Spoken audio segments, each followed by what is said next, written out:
দিব্যাংগ মঞ্চ অসম নামৰ সংগঠনটোৰ নেতাৰ দালালি চাকৰিৰ নামত ধনৰ লেনদেনৰ অডিঅ' ক্লিপ ভাইৰেল শুনক চাকৰি প্ৰাৰ্থী আৰু দালালৰ মাজৰ কথোপকথন কেনেকুৱা অসুবিধা আছে কোৱাচোন তুমিতো সিদিনা মোক কালি কৰিব যে কামটো কৰিম পিছত তুমি ক'লা যে এতিয়া কামটো মই নোৱাৰো কৰিব কিবা তোমাৰ মনত কিবা ডাউট আছে নেকি মোক কোৱাচোন গোটেইখিনি কথা ডাউট মানে এতিয়া ধৰি লওক মোৰ হাতত মানে পইচা দিবলৈ মানে মেনেজ কৰিব পৰা মানুহ নাই তোমাৰ অৱস্থাটো দেখি তোমাক কথাটো কৈছো আপোনালোকে যি মানে কামটো হ'ব কি গ্যাৰাণ্টি আছে এগ্ৰিমেণ্টটো বাৰু কৰিলাকে আপোনালোকে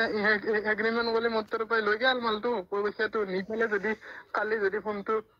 নতলা হয় চিমখন যদি বদলে দিয়ে কালে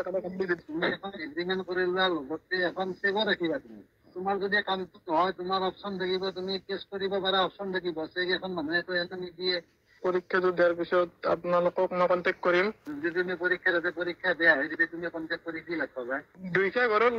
ল'ৰা মই দুইটা ঘৰৰ ল'ৰা হয় ভিতৰে মই 2 লাখ টাকা এনেকে বিচাৰ কৰিছিলো বাকী অসমৰ চিয়ান নেকি মই তোমাৰ কামটো কেনে কৰি দিব পাৰিম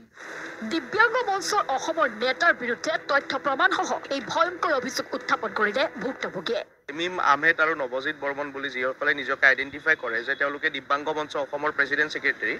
তেওঁলোকে আপোনাৰ বহুত ধৰণৰ মানে স্পেচিয়েলি এবল ইণ্ডিভিজুৱেলছৰ পৰা পইচা কালেক্ট কৰি থকা আমি বহুত অডিঅ' ক্লিপ শুনা পাইছোঁ আৰু আমাৰ তাতো বহুতখিনি অডিঅ' ক্লিপ আছে যিটো এতিয়ালৈকে নিউজত প্ৰচাৰ হোৱা নাই কমচে কম 4-5 দিন হৈ গ'ল কিন্তু এতিয়ালৈকে কোনো ধৰণৰ ব্যৱস্থা এটা প্ৰশাসনে নাই লোৱা মিম আহমেদ আৰু নৱজিৎ বৰ্মনে চাকৰিৰ নামত টকা লৈ চাকৰি দিম বুলি যি বজাৰ খুলি লৈছে সেই বজাৰটো বন্ধ হৈ যাতে দিব্যাংগসকলৰ নামত সংগঠন খুলি এইদৰে চাকৰিৰ নামত ধনৰ লেনদেনৰ অভিযোগ একাংশ নেতাৰ বিৰুদ্ধে